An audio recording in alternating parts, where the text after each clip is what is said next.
The stars have always been a cruel mirror.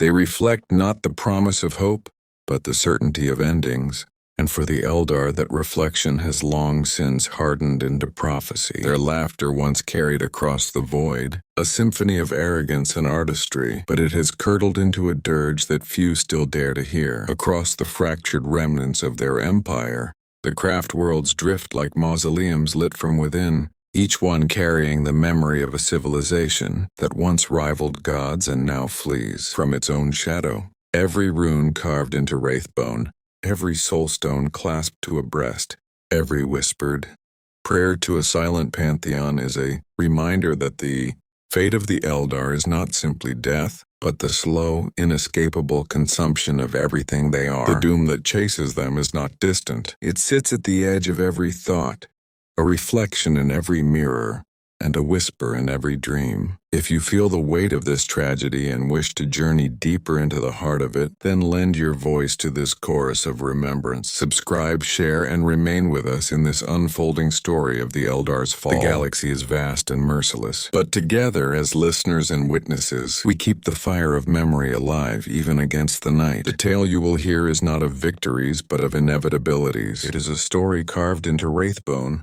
painted across shattered domes, and written in the blood of those who have struggled against a doom that was birthed by their own brilliance. This is the inescapable doom of the Eldar in Warhammer 40K. The galaxy remembers through echoes, and the echoes of the Eldar's empire still shiver across the void. To stand beneath their works, in those lost days before the fall, was to feel the weight of artistry so refined it eclipsed reason itself.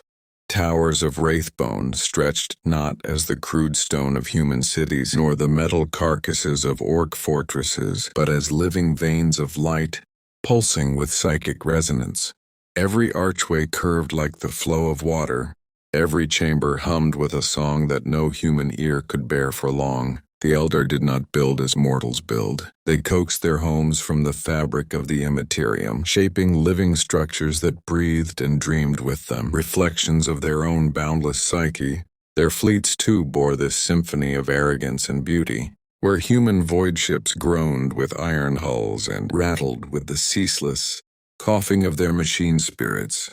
The starships of the Eldar were gliding cathedrals. Their sails shimmered like the wings of phantom creatures, translucent yet indomitable, catching tides of energy invisible to human eyes. To witness such vessels at the height of the Empire was to mistake them for living beings, leviathans born of dream and flame. It was said that when an Eldar fleet entered a system, the very light bent differently, as if the void itself bent in reverence. Yet beneath all this grandeur coiled the serpent of indulgence. For the Eldar, mastery of matter and spirit had come too easily. And when there are no more limits, desire becomes its own god. In those days before she who thirsts clawed her way into being, the Eldar gave themselves to excess so total it hollowed their triumphs from within. Whole worlds pulsed not with labor or war, but with ceaseless revels, their skies lit by lights that never dimmed, their streets echoing with cries of ecstasy and despair in equal measure. Their artistry, once a testament to creation, turned toward sensation, each sculpture, each song, each act driven not by meaning but by the pursuit of ever greater intensity. The gods of the Eldar watched this with unease, though even they could not stem the tide. Isha, gentle mother of fertility, whispered warnings that went unheard. Kernus the hunter watched his children chase their own hungers instead of prey, and Kala Menshikani, the bloody-handed god of war, saw his altars darken as his people drifted from the discipline of conflict into the formlessness of indulgence. But pride is a deafening song, and the Eldar were deaf to all but their own brilliance. Even the pantheon would one day splinter under the weight of their creations. It is tempting, when gazing backward, to imagine this empire as a golden age, a paradise lost unjustly. Yet paradise is a lie, and for the Eldar, the lie was one they told themselves until it became indistinguishable from truth. They truly believed that they had risen above consequence. Death was not feared, for the soul stones offered sanctuary. Labor was not endured, for psychic craft made toil unnecessary. War was not feared, for their martial skill was unmatched. What civilization could rival them? The humans still huddled in caves when Eldar ships already danced between stars. The orcs, brutish savages driven only by instinct. The Necrons, their ancient foes, still entombed in their stasis tombs. To the Eldar, the galaxy was theirs by right. Theirs to shape, theirs to indulge in without restraint. And so they indulged. Their cities became theaters of sensation.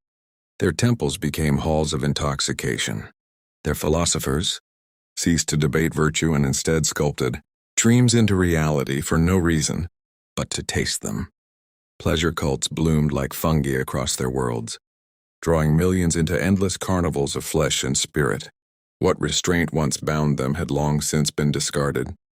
The craft worlds, those immense arcs that now drift as bastions of survival when were at first ridiculed as sanctuaries of cowards, places for the timid who fled the true heart of Eldar glory.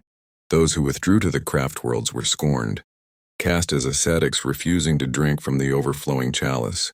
Few understood then that those derided cowards would one day carry the last ember of their race. There are stories whispered now across the skeins of the galaxy of what it felt like in those last years.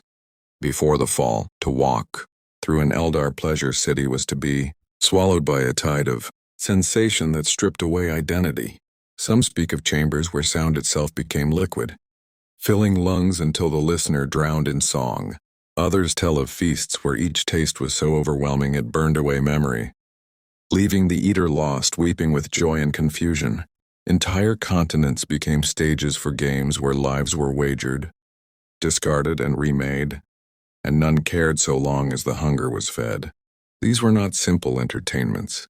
They were rituals of excess that warped the very fabric of the Imperium. And that, though few recognized it at first, was the true danger. For every act of unrestrained desire, every scream of ecstasy or despair, every psychic surge born of indulgence, rippled into the warp. The Imperium is not passive. It feeds on thought, on emotion, on the fire of sentience. The Eldar, in their brilliance and arrogance, fed it a banquet of corruption. And from that feast something stirred, something vast, patient, and hungry, something that waited until the song of their decadence reached its crescendo before opening its eyes. I was not born when the last festivals burned, but I have walked the echo of them. On Ulthway we learn early how to listen through wraithbone, to press our thoughts against the cool grain of living halls and let the past breathe into us. The Infinity Circuit is not only a sanctuary, it is a memory that thinks back. When I was still an apprentice at the feet of Spirit Seer Medriel, she set a waystone upon my brow and told me to descend, not with feet but with questions. I remember the sensation even now, a pressure like deep water, then a flowering of light as 100,000 voices unfolded in careful, sorrowful harmony. They did not speak in words. They unspooled impressions, scents, fragments of touch, silk caught on a fingertip, a passage of choral song so pure it left a bruise, the taste of wine that should have been sweet but carried a metallic afterglow, as if the cup had remembered blood. This was how I first saw the empire that died. Through the gentle cruelty of perfect recall, one memory rises always above the rest, a dome of glass older than any human nation, roofed in petals of light that shifted with the moods of the congregation beneath. It was a place of art before it became a crucible of appetite. The Eldar gathered there to sculpt dreams into shape, each artisan guiding crystal, scent, and sound through the soft movements of their hands, their minds shaping the medium more powerfully than any tool. At first it was holy, or as near to holy as our people then still understood. But with each generation that returned to that dome, if the word generation even means anything for a species that could stretch lifetimes like ribbon, the art bent toward stranger long since gone to rest inside the circuit. The moment admiration turned to worship and then to hunger, beauty was no longer enough. They wanted to be consumed. Ulthway had already turned away by then. Our seer council had red strands that tasted of iron and ash, and the craft world's long engines were singing to be loosed. Those who boarded her were mocked from afar, though the mockery came gilded in poetry and laughter. Cowards, prudes, melancholics, they called us, as if sorrow were a deformity. We endured the names. Our caravans took on supplies and reliquaries, children and seed vaults, shrines and archives, and behind the bustle, there was a quiet that I can still hear in the bones of the ship. When I listen the right way, the quiet of a decision made too late to be anything but necessary. What strikes me most when the circuit lets me into those days is not the obscenity of the revels, though there was obscenity, enough to stain the warp itself, but the gentleness of ordinary moments, collapsing under the weight of what thrummed at the edges, a teacher guiding a student's hand over a lattice of light, a hunter releasing an arrow in a practice glade that no longer knew hunger or fear, a parent fastening a waystone at a child's throat and smiling without, knowing why the smile would not hold. Doom is rarely a single sound. It is a pressure that warps every note until the song cannot be sung. There were voices that tried to save us from ourselves. I have touched the imprint of a priestess, of Isha, who stood in a hall that smelled of rain and sliced her palm upon a knife of clear crystal to remind her congregation that blood still mattered. I have felt the pride of a war host captain who kept sharpening his glaive long after there was no enemy left to cut. Because discipline was a thread he refused to let snap.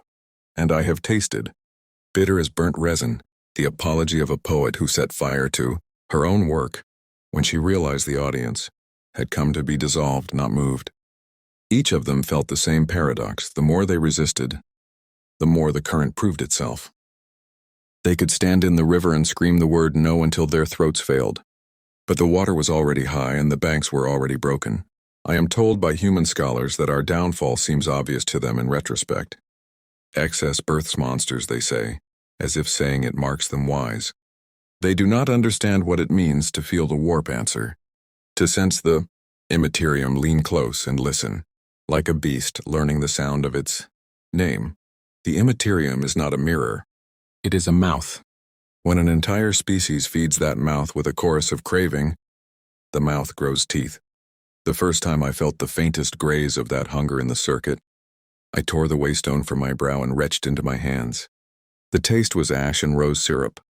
The taste was a promise that no promise would ever be kept again. Even so, there were passages of grace. Not all our worlds were devoured by carnival. Far from the central spires of decadence, there were sanctuaries of craft and learning where the old disciplines held. Bone singers composed gardens that healed grief. Rangers kept to their paths and brought back the news with a soldier's economy. The witch seers charted storms on the way, outer skeins, and whispered of a pressure building. But they whispered into winds that smelled of incense and laughter, and their warnings drifted like smoke. I think of those places often, how they bloomed like pale flowers in winter and how carefully the frost gathered on their edges. There was a night, if the word night means anything in a city, where light obeyed the mood of its owners. When the dome of petals flickered, in the memory it is only a shiver, a momentary misstep in the perfection of illumination, a hush so slight the audience transmuted it into delight. It is always that way. The first hairline crack in glass that still holds. A performer faltered and turned the falter into a flourish. The crowd applauded. The dome kept breathing light. But a seam had opened between sensation and silence, and something cold explored the seam with a patient tongue. I do not know the name of the artisan who looked up and felt, not thought, not deduced, but felt, that the light was looking back. All I have is the echo of their breath catching, the pressure of their fingernails against their palm, the humility of their prayer to gods who were already beginning to bend. When I surfaced from the circuit that day, Madriel set a cup of water in my hands and told me it was time to learn how to hold fear without letting it breed. We practiced the path then, the paths that would become our salvation and our chain both, though in those first lessons they felt like shapes traced in dust. Dedication, discipline, denial. To a young mind, denial is a wound that keeps bleeding. Only later did I understand that it can also be a bandage. We refined the ritual of fastening our waystones. We tightened the liturgies around the handling of our dead. We learned to walk our halls with the restraint of a blade held in a sheath.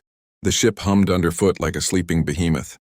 Outside, the void glittered with distances that once had felt friendly, and now felt obscene.